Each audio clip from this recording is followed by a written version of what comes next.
nós vamos para os nossos próximos assuntos em relação aos modelos atômicos. Átomo e modelos atômicos. O que é um átomo, gente? Ó, o átomo é o nome dado ao formador da matéria, ou seja, é tudo aquilo que ocupa espaço e possui massa. Esse nome ele foi proposto pelos filósofos gregos Demócrito e Leucípto. Os elementos químicos, moléculas, substâncias e materiais orgânicos ou inorgânicos, né, são formados por átomos. Átomo é uma espécie de, eu não sei se eu posso chamar de partícula, mas você não consegue ver o átomo, certo? Ele não, a gente só consegue imaginar o que é o átomo, para vocês terem uma ideia, tá? E aí ele diz, ó, o nome foi proposto por dois filósofos, né, Demócrito e Leucípto. Os dois surgiram antes de Cristo, tá? E aí a gente tem uma ideia que o átomo é tudo aquilo que ocupa espaço e possui massa. Eu sou formada por átomo? Sim. Ocupo espaço e possuo massa. Então, eu sou formado por átomo. Vocês são formados por átomo? Sim. Uma cadeira é formada por átomo? Sim. Uma mesa, tudo aquilo que possui espaço, né? E ocupa, ou seja, né, ocupa um espaço e possui massa, é formado por átomo, tá certo? Para vocês terem uma ideia aí do que é o átomo. Qual é a composição do átomo? O átomo ele é composto por núcleo, que é uma região mais densa, que comporta prótons e nêutrons. Estão vendo aqui, ó, as bolinhas azul e verde? Aqui é o núcleo. E dentro dele vai ter nêutrons e prótons. E aqui, ó, na eletrosfera, onde tem esses círculozinhos aqui, ó, vai estar presente os elétrons, que são as bolinhas vermelhas. Estão vendo? Aí é a composição básica de um átomo. Ele possui prótons, nêutrons e elétrons. Para vocês terem uma ideia, tá? O que são os prótons? São as partículas positivas. Os elétrons são as partículas negativas que apresentam também comportamento de onda. E nêutrons são partículas sem carga que diminuem a repulsão entre prótons no núcleo. O que quer dizer isso? Repulsão é o afastamento. Os nêutrons, eles dificultam, né? Eles diminuem esse afastamento dos prótons no núcleo. Ele é representado pela letra N, de nêutron. O elétron é representado pela letra E, de elétron, né? Porque tem um E. E próton é representado pela letra P, de próton. E qual foi a evolução dos modelos atômicos, que está justamente na página 147 do livro de vocês? Os modelos atômicos, eles são aspectos estruturais do átomo que foram apresentados por cientistas na tentativa de compreender melhor o átomo e sua composição. Ou seja, o que é que ele diz aí? Existiram vários cientistas, né? E com o decorrer do tempo e da história, os cientistas eles foram imaginando o modelo atômico. E aí esses modelos atômicos, né, foram mudando, certo? Foram se permitindo dar uma mudança. Bem-vinda, Nicole. Nós estamos no começo da aula ainda, certo? Então dá tempo. Livrinho na página 147. E aí os modelos atômicos eles foram mudando com o decorrer da história e com o decorrer do estudo dos cientistas, certo? E aí, ó, em 1808, o cientista inglês John Dalton, ele propôs uma explicação para a propriedade da matéria. Trata-se da primeira teoria atômica que dá as bases aos modelos atômicos conhecidos atualmente. Ou seja, Dalton, ele... Bem-vindos, Adora. Dalton, ele foi um dos primeiros cientistas que deram início a esses estudos dos modelos atômicos. Né? Claro que existiu Leucípto e Demócrito, né? Que antes de Cristo, eles já estudavam os modelos atômicos, em seguida veio o Dalton, e para frente, né, eu vou começar a falar para vocês quem foram esses cientistas. Quem entra agora, colocar o nomezinho no chat, no finalzinho da aula eu dou os recados que eu dei no início, certo? Para quem só conseguiu entrar agora, na aula. Aí, ó, a constituição da matéria ela é motivo de estudo desde a antiguidade. Os pensadores Leucípito e Demócrito, antes de Cristo, formularam a ideia de haver um limite para a pequenez das partículas. Ou seja, eram tão pequenas, as partículas tão pequenas, que tinha que ter um limite para esse tamanho. Segundo Leucípito e Demócrito. Eles afirmaram que elas se tornariam tão pequenas que não poderiam ser divididas. Chamou essa partícula última de átomo. A palavra é derivada de radicais gregos, que juntos significam que não se pode dividir. Então, daí, ó, Leucípito e Demócrito, já antes de Cristo, perceberam que o átomo ele era tão pequeno que ele não poderia ser divisível. Eu não tinha como dividir um átomo. Imagina aí uma pedra muito minúscula, bem pequena, que você não consegue dividir ela. Né? Imagina isso como se fosse um átomo, tá certo? E aí a gente não poderia nem ver, né? A gente não tinha condições de nem ver a olho nu esse átomo. A gente só imagina como seria o átomo. E aí surgiu Dalton, né? Dalton, ele foi um químico, meteorologista, físico inglês, um dos primeiros cientistas a defender que a matéria é feita de pequenas partículas, o átomo, né? E Dalton, ele nasceu em 6 de setembro de 66. Já em 1794, Dalton, ele descobriu a anomalia da visão, das cores, conhecida por daltonismo. Não sei se vocês já ouviram falar sobre Dalton, uma pessoa daltônica. São pessoas que têm uma certa dificuldade de enxergar determinadas cores. Eu não estou lembrando agora quais são as cores, mas a professora de biologia também pode, né, falar com vocês um pouco sobre isso, que isso também entra na biologia. Mas eu não estou lembrada das cores. Se alguém souber quais são as cores, pode colocar aqui no chatzinho. Mas são pessoas que têm dificuldade de enxergar determinadas cores. Eu não lembro se é o vermelho, eu não lembro, tá? Mas eu vou fazer essa pesquisa para me trazer aqui a título de informação para vocês. E Dalton, ele foi um dos cientistas, né, que descobriu essa anomalia. Né, que até hoje existem, sim, pessoas que têm essa anomalia da visão, né, que não enxergam determinadas cores, tá bom? Então, esse foi Dalton que fez, né, esse descobrimento, daltonismo. E aí, o modelo atômico de Dalton foi baseado em experimentos que envolviam reações químicas e as medidas das massas a elas associadas. O átomo, segundo Dalton, ele era uma esfera maciça, indivisível e indestrutível para Dalton, tá?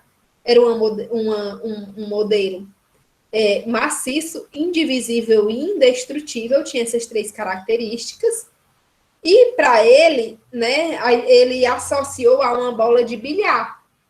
Uma bola de bilhar é uma bola de sinuca.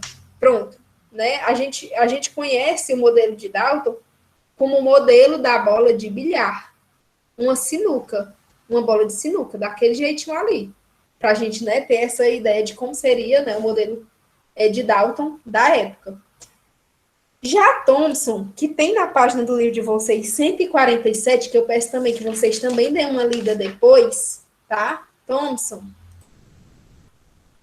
ele baseou em experimentos e equipamentos que emitem descargas elétricas.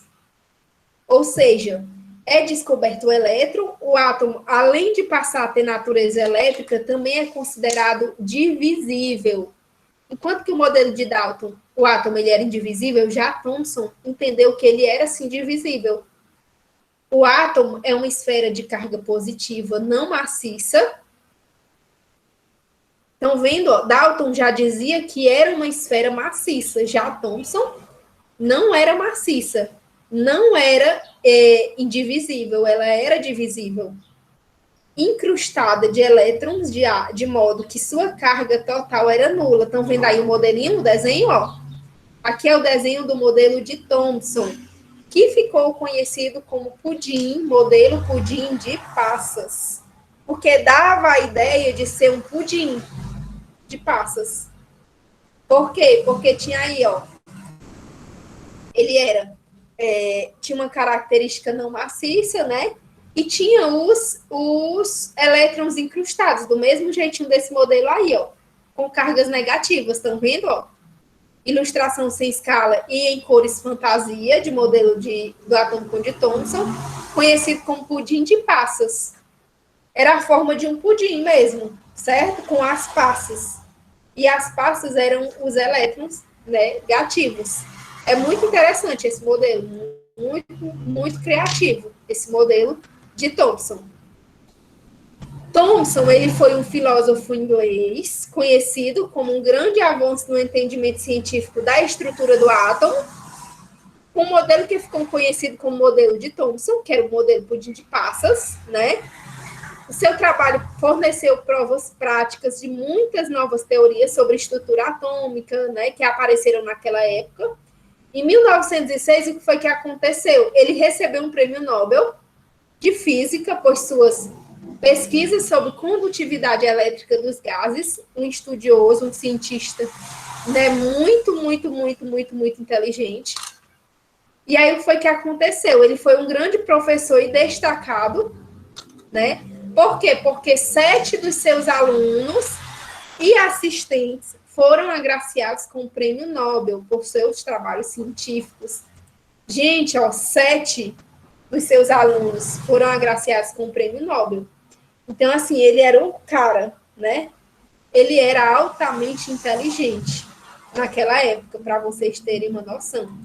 E fez descobertas, assim, maravilhosas, né, para a nossa atualidade. E aí, ó, o modelo de Thomson foi o primeiro. O Thomson ele foi o primeiro a realizar a divisibilidade do átomo, enquanto Dalton achava que o átomo ele não se dividia. O Thomson ele conseguiu dividir o átomo. Ao pesquisar sobre raios catódicos, o físico inglês ele propôs esse modelo que ficou conhecido como modelo pudim de passas ou de ameixa, né? Que é o mesmo nome, a mesma coisa. Ele demonstrou que esses raios podiam ser interpretados como sendo um feixe de partículas carregadas de energia elétrica negativa. Então, aqui, ó, no modelo de Thomson, na página 147, ele vem falar um pouco mais, certo? Sobre a pesquisa de Thomson. E aí vem Ernest Rutherford. Rutherford está na página 148 do livro de vocês. Rutherford ele vem falar o quê? Ele era um físico britânico, nascido na Nova Zelândia, contribuiu para a fundação e desenvolvimento da física nuclear e da moderna teoria quântica. Ele estudou radioatividade, a natureza das partículas alfa carregadas positivamente. Sua descoberta foi mais importante, foi a natureza da estrutura do átomo, enquanto que Dalton e Thomson estudou, né, basicamente as características do átomo, ele estudou a estrutura do átomo, né? E aí ele percebeu que a carga positiva de um átomo está concentrada no centro, no minúsculo e denso núcleo, né? Ele vai ter um núcleo, o átomo. A liderança e o trabalho de Rutherford inspiraram 2 gerações de cientistas. Em 1908, ele recebeu o Prêmio Nobel de Química e em 1925 ele foi escolhido como presidente da Real Sociedade de Londres. Também um cientista muito, muito, muito renomado e conhecido. E aí o modelo de Rutherford. Ó, vem aqui na página 148 falar um pouco sobre Rutherford. Na página 149 também fala sobre seu experimento, viu?